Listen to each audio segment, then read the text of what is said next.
lenda da fogueira de São João. Bora aquecer, esquentar bem as mãos, para a gente poder ouvir bem a história e guardar no coração. José e Maria moravam em Nazaré. Isabel e Zacarias moravam em Judá.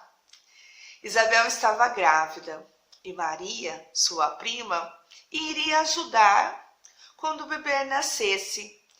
Só que a distância da casa delas não era tão perto de modo que Isabel pudesse avisar Maria quando o bebê nascesse, e nem tão longe de modo que se tivesse algum sinal, Maria poderia saber que o bebê tinha vindo ao mundo.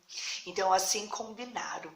Quando Isabel desse à luz ao bebê, Zacarias, o marido de Isabel, acenderia uma fogueira para iluminar o lugar e também levantaria um mastro para indicar a casa deles. Assim, Maria e José, que estavam na cidade de Nazaré, iria ver lá do outro lado, na cidade de Judá, que Maria poderia visitar a prima, pois Isabel já tinha dado à luz ao menino.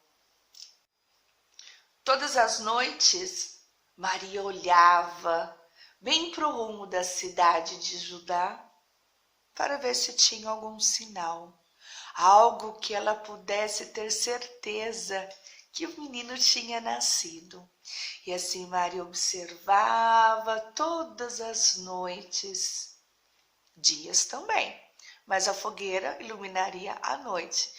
Porém, foi numa noite do dia 24 de junho que Maria viu todo iluminado lá no alto, e aí teve certeza que o menino tinha nascido. E nessa noite, no dia 24 de junho, estava muito escura. E as pessoas começaram a imitar Zacarias. Também fizeram fogueiras para iluminar o caminho.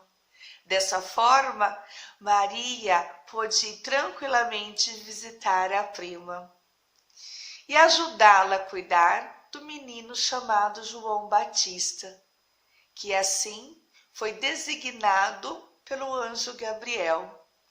E assim conta a história da lenda da fogueira de São João, onde nesse tempo que vivemos a festa junina, acendemos a fogueira não apenas para indicar o nascimento de João Batista, mas também para iluminar, para festejar e comemorar uma das tradicionais festas brasileiras.